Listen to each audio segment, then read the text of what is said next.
Hello, everybody. Welcome back to another episode of Legacy Leaders. Your host, Scott McMeans, is joined today by Dr. Andrea Mata from Bright Spot Families. Yep. We're going to talk about some interesting conversation. I have to tell everybody, Andrea and I had a chance to talk earlier in the week and had a really interesting conversation, just not about business, but about parenting. And it's interesting how she kind of brings parenting and leadership into the same realm. So I don't want to steal any of your thunder. So I am going to turn the microphone and camera over to you. If you can tell us a little bit about your story, how Bright Spot came to be, what's it like to be in your shoes, and why do people like working with you? So with that, the microphone and camera are yours, Andrea. Tell us your story. Yeah, so my story it goes back to when I was 11 years old and I grew up my father immigrated from Mexico here. I know I look white. I'm half Mexican.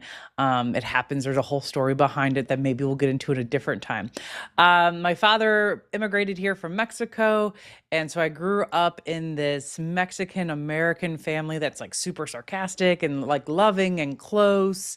And I had three older brothers on the south side of Chicago, and we were all very, very close. And the one thing was like we would all mess with each other, but like no one outside of us was allowed Hmm. to like mess with anyone, right? That's kind of like our family dynamic.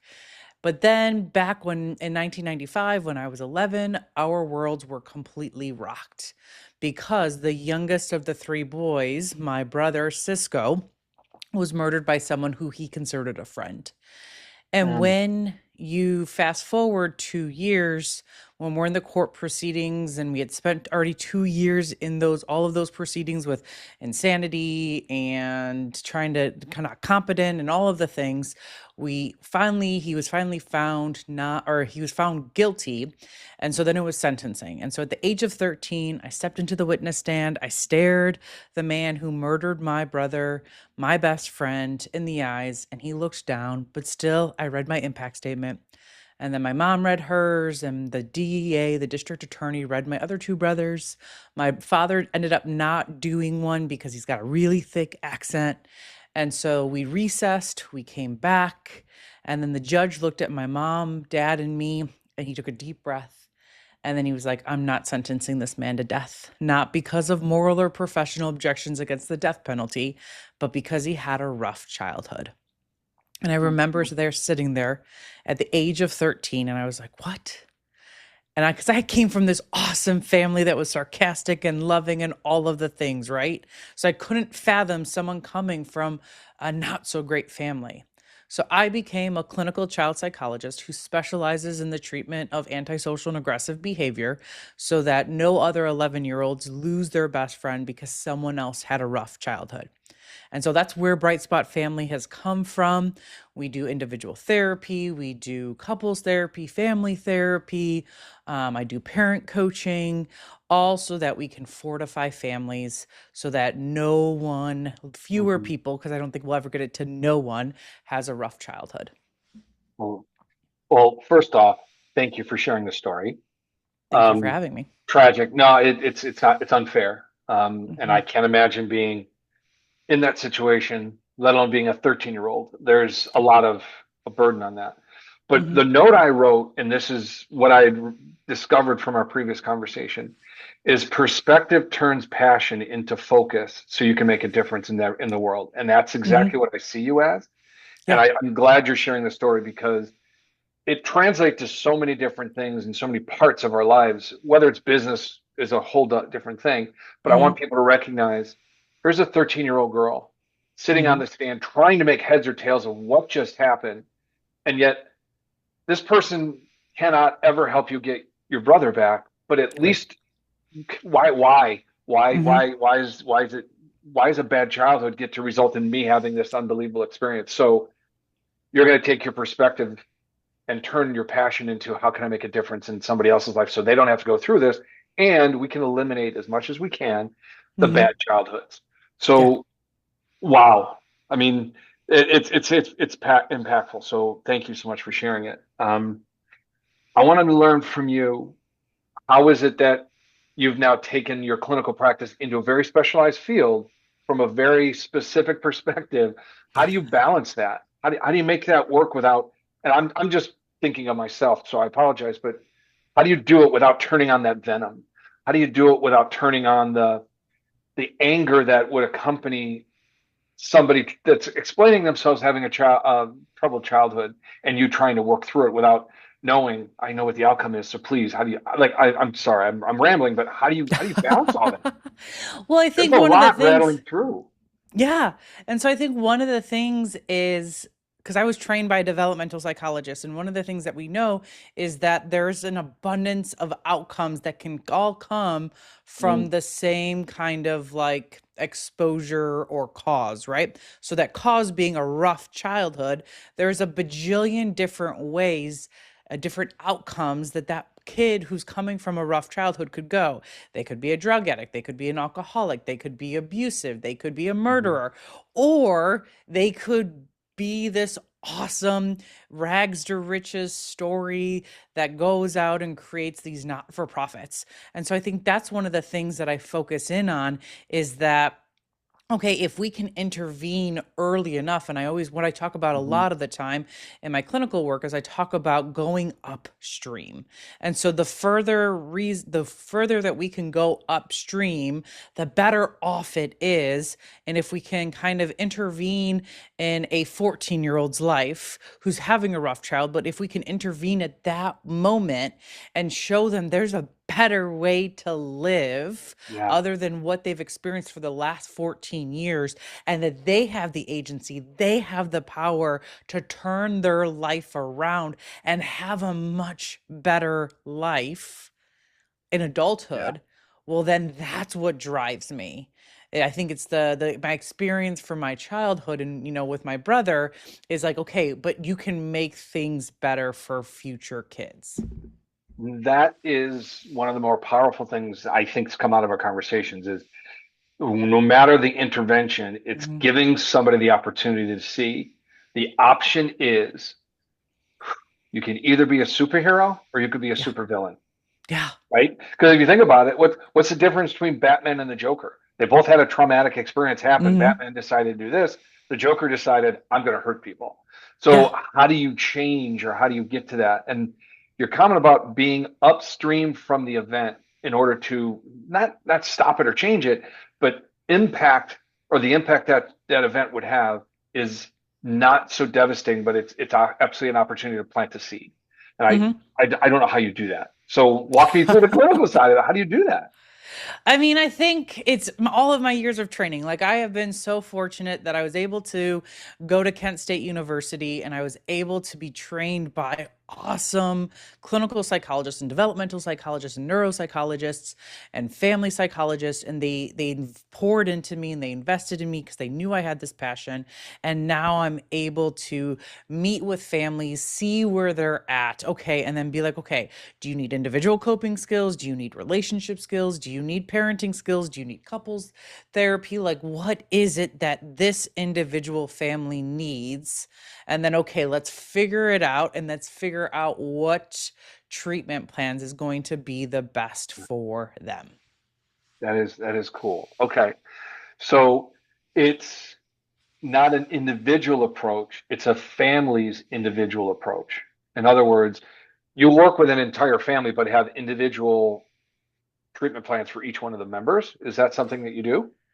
It is some, so depending on if I go into like family therapy, right? So it really depends on the person that's coming in. So sometimes, like, I remember when I was still in grad school, at one point I had like three siblings, all from the same family. So I was spending 3 hours a week with this family. And finally I looked at the parents and I'm like, this isn't working.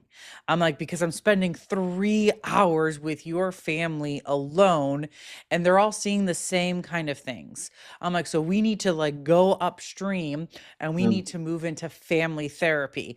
So I remember like there was how many kids were there in the family? There was like five kids ranging in age from like 18 months old to like 14 years old in this family. The mom was pregnant. And so we had the mom and the dad and the five kids. So seven people all in one room, plus me, all going through family therapy, trying to figure out, okay, how can we improve these relationships in Mm. this family so that it has a trickle down effect. Now, don't get me wrong, there's going to be times where I work with individuals and there's going to be times that I work with couples, and it just kind of depends on what the presenting problem is and what is going on in that family system. So yes, ideally you kind of work with the family, or you work with the couple, or you work with the individual. It really just depends on what they need.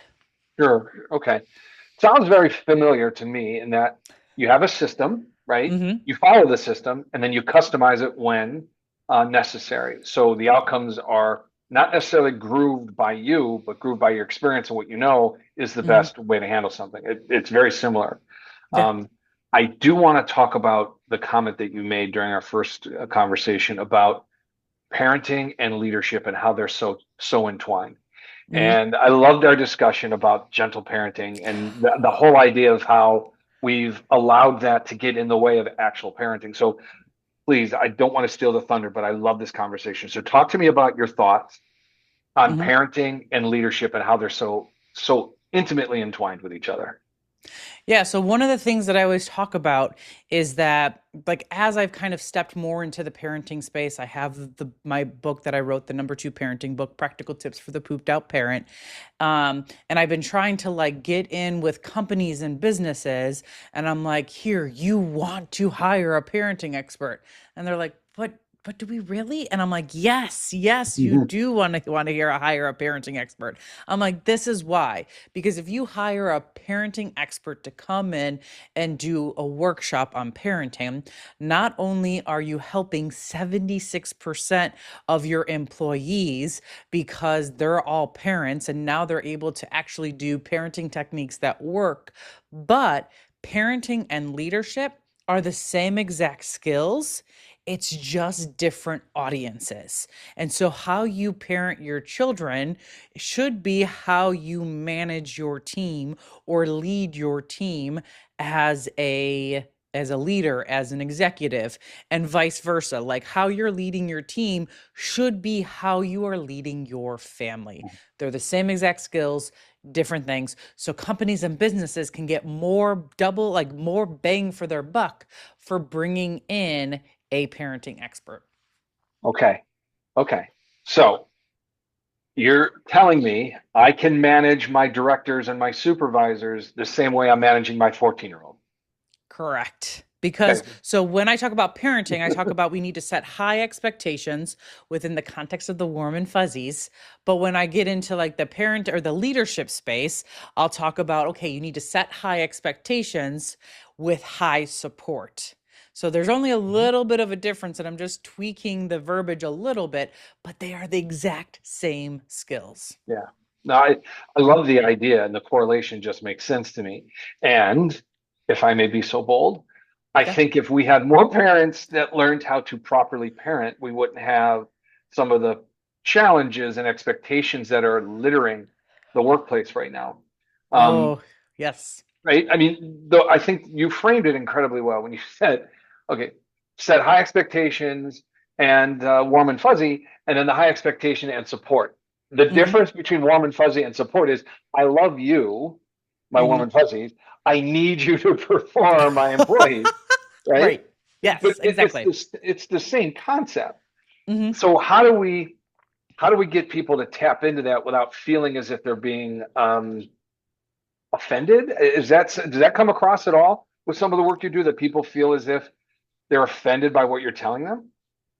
Offended in what way? You think I'm a bad parent? Oh, Hey, I work for this company. How do you know how good of a parent I am? You think I'm a bad parent? Does that ever come into the conversation?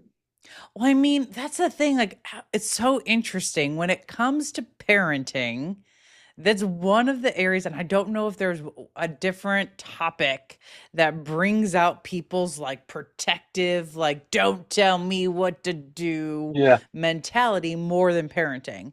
And I just want, and then people are like, well, there's no manual for parenting, and I do what I think. And I'm like, but but there's principles And there's Hmm. practices that are research based. And we know if you do set high expectations within the context of the warm and fuzzies, like your kids are going to have a higher likelihood of having more positive developmental outcomes compared to like the other three parenting, like main parenting styles that we see.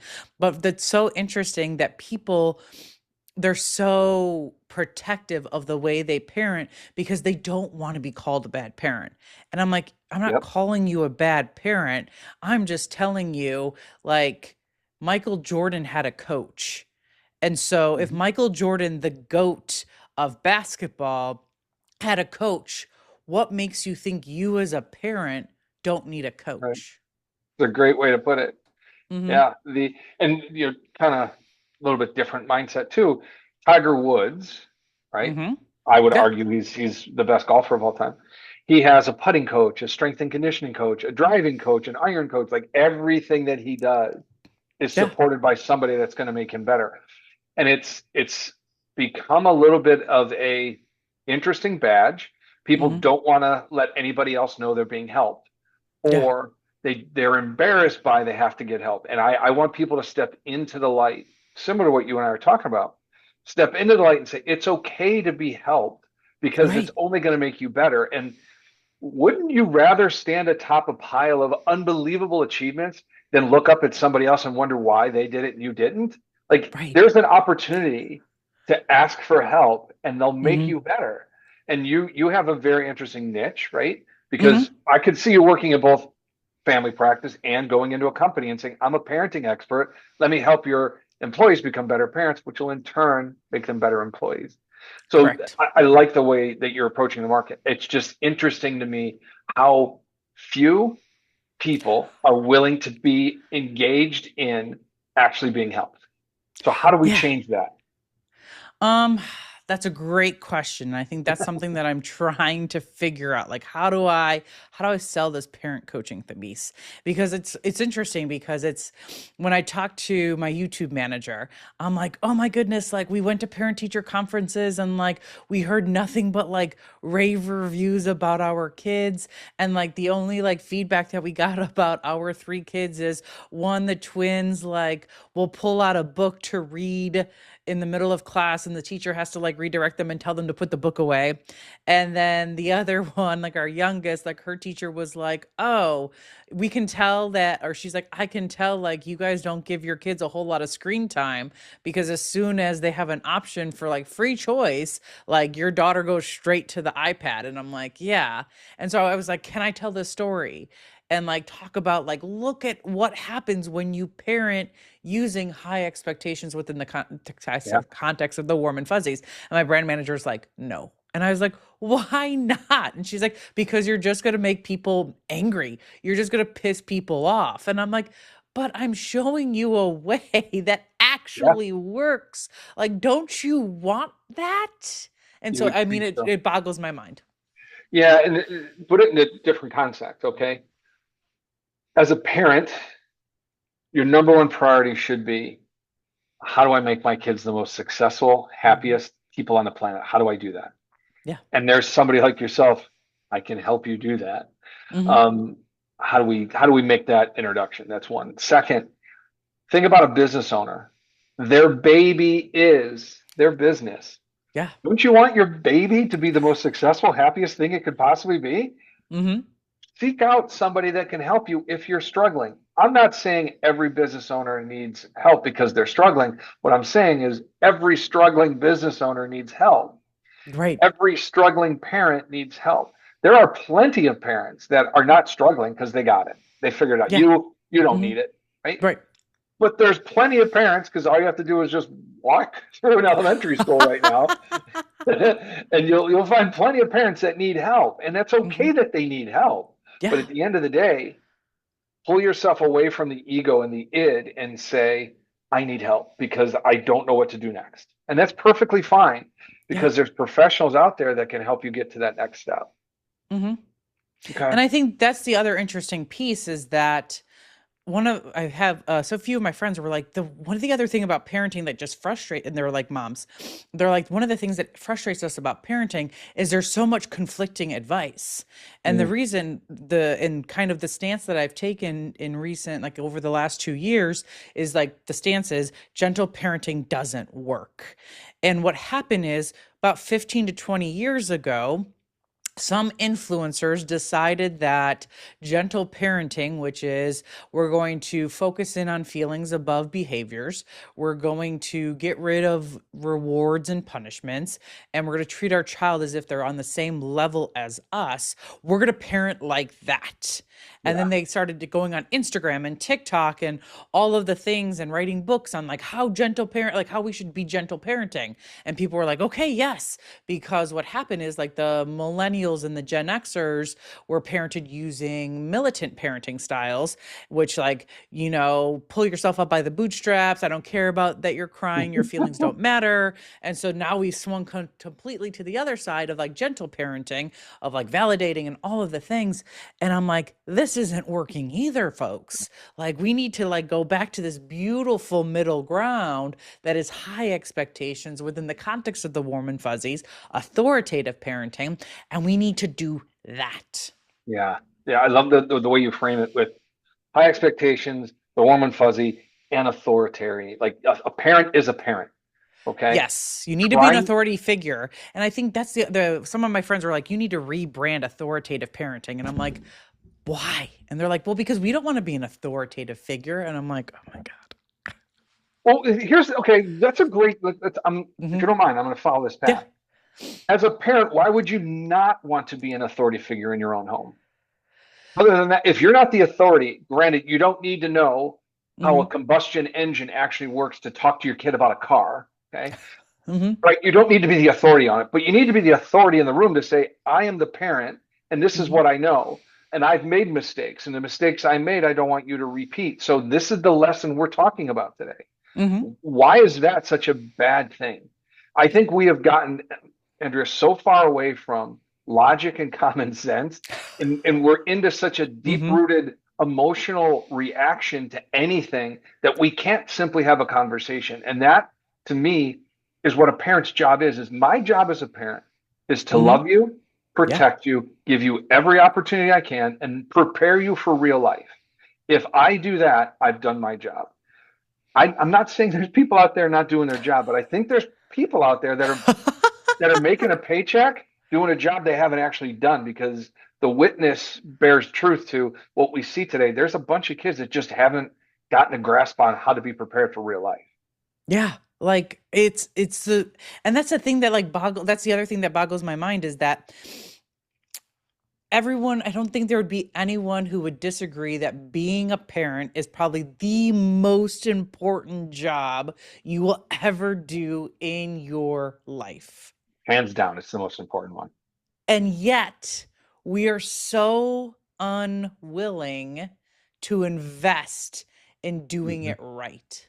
Yeah, We'll it's a invest great in our thing. businesses. We'll invest in leadership training. We'll go to conferences and we'll drop thousands of dollars on social selling classes, but we won't spend any money on how to be a more effective parent. Yes. I would suggest that we get more training on how to drive a vehicle in the 6 months between 15 and a half and 16 when you get your driver's license than you Hmm. ever get on how to be a parent. And Yeah. most of the education we get, Andrea, is from our own parents, Hmm. right? And Yeah. it's either I want to be a parent just like my mom and dad were, or I definitely don't want to be a parent like my mom and dad were. I want to be completely different. And Yeah. it's okay to recognize that. But that's the only real handbook we're given is how many years you spent under somebody's authority or somebody's Hmm. guidance, whatever. That's the only rule book we have. So Right. how do we get people into buying or reading a rule book to be better? And that's what you're doing. So I appreciate the services that you provide. It's very well needed or very much needed in my opinion. So you have a target rich environment for marketing, I think. Yeah. Um, so as you're building this business, what would you suggest or say is one of the bigger challenges that you've had going? through the ups and downs, the ebbs and flows of building this business. Yeah, I think the we've kind of like touched on them already is like how do you get people to become aware and willing to pay money for Hmm. these services that are like more soft skills services, that there's not a return on investment, or we there's not a quantifiable return on investment. There's a Okay. lot of qualifiable, like the soft kind of anecdotal data, but there's not the quantifiable like ROI. And so I think one thing you have to do as a parent is you have to figure, or you have to, in this, if you're in a similar spot, you have to figure out, okay, what's the ROI and how do you quantify that ROI? I think you nailed it, and I'm going to throw a twist at you and see how you Mm-hmm. respond to it. Okay. The qualifying ROI is something that I think you can get relatively easy. And I don't mean by easy. What I'm saying is it's recognizable easy because the parent feels good about what they just did. The Mm-hmm. quantifiable one is a longer term investment review that you don't get right away. You have to wait until they go to college. You have to Yeah. wait until they have a child of their own.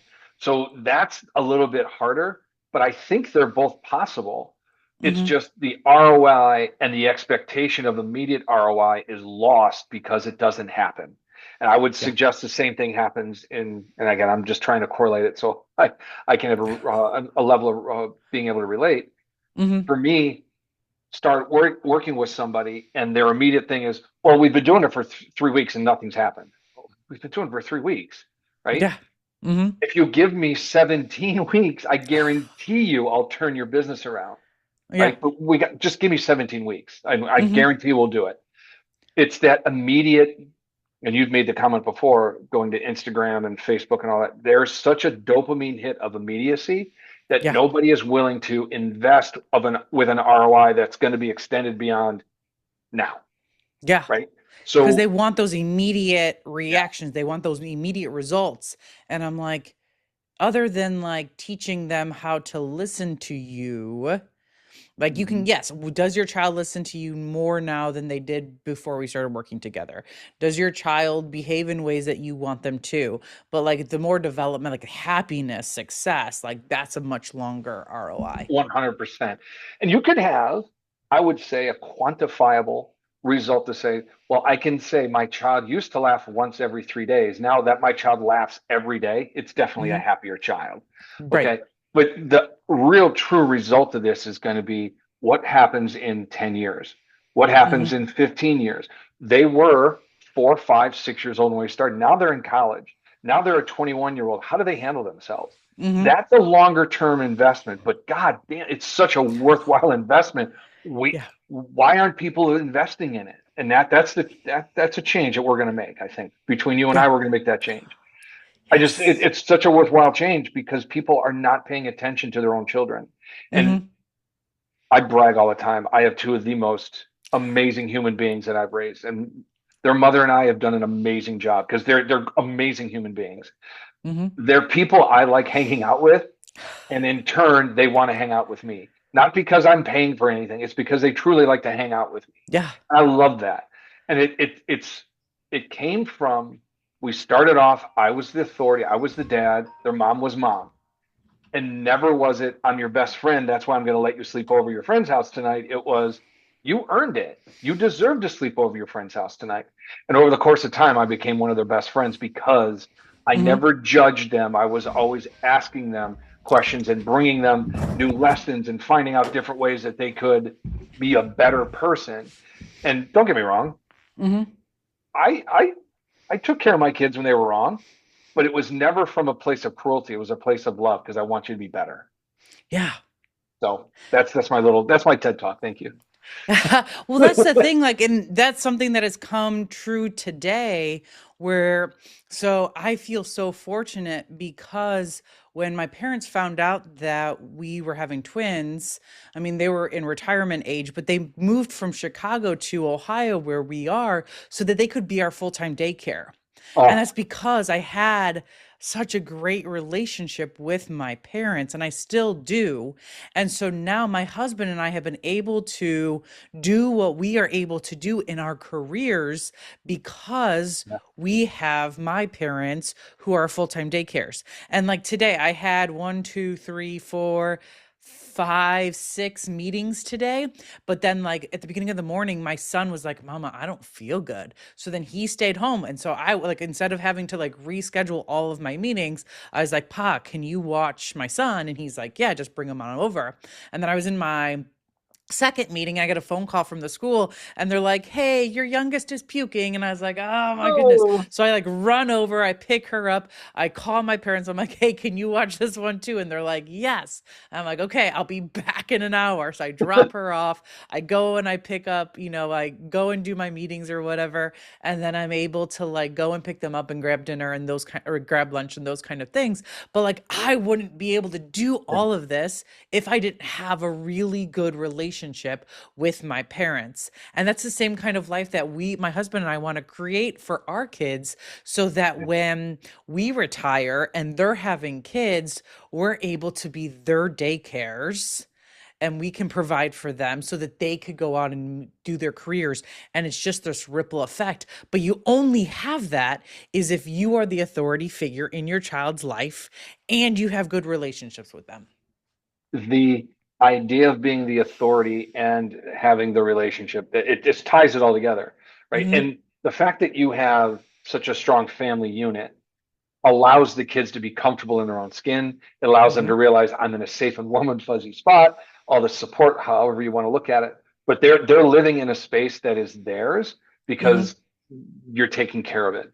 And they know they can count on you. They know Hmm. that you are there for whatever reason, good, bad, or indifferent, mom and dad will be there for me. And that to Right. me is the cornerstone of how to do this. It's Hmm. not, I work 80 hours a week, I make so much money, and I just bought you something. Yeah. It's I am going to take care of whatever I need to take care of, but I'm always here for you because you are my number one priority. Hmm. That alone it needs to be spoken loud and clear across the country with respect to how we Yeah. deal with parents. Yeah. It's interesting. Absolutely. And Yeah. I think that's the other thing. It's like another reason why like companies should be hiring parenting experts to come in is because they don't what they don't realize is there's so much spillover from personal life into professional life. And Mhm.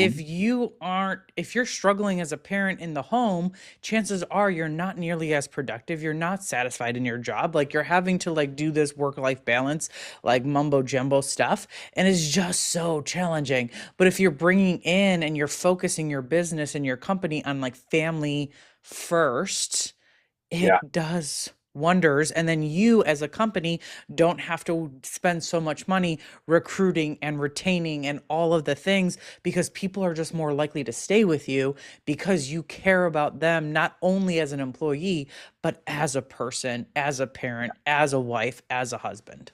There it is. And that alone frames it into why it's valuable for companies to pay attention to their employees and their employees' needs. Yeah. And hiring somebody like yourself to help them bridge the gap between the personal and professional side, because when they're both working incredibly well, that's a Hmm. successful balance. And that's what Yeah. makes everything work. Hmm. Yeah. Believe it or not, Andrea, it's been over a half an hour. Oh my goodness. That's Yeah. crazy. I just got a note that we've got 5 minutes. So I want to ask you one final question, knowing that we Yeah. have 4 minutes. Okay. I'm going to drop you into a time machine and you're going to go back and meet an 18-year-old Andrea. Okay. What are you going to have that conversation? What's it sound like? um I don't Hmm. think so. This is the interesting piece. So, Daniel Pink wrote a book maybe a year or two ago on regrets. And when that book came out, someone had asked me about regrets for me. And I'm like, I don't think I have any regrets. And Love so, it. like, when you ask me about what would I tell 18-year-old Andrea? Like, I wouldn't tell her anything. I would just tell her to continue to do Just go whatever kick ass. she's yeah, let's just go kick ass. Like, just whatever you are going to do, just go and do that because, like, those decisions that 18-year-old Andrea made is why I'm where I am today. And I Yeah. absolutely love my life. Love that's. Okay, great. You love your life because you helped design it, you helped create it Hmm. because, and I'm just going to go back, the relationship you had with your parents, the Hmm. relationship you have with your children and your Yeah. spouse, that's what Yep. makes this work. So, Hmm. congratulations on that. And let's see how many people we can influence to come talk to you and get this Yes. whole thing working so everybody else can have this unbelievable, successful balance. Love I it. agree. Awesome. Well, thank you for being on the program, and we'll see everybody on the next episode. Thanks for having me. Oh my God, that was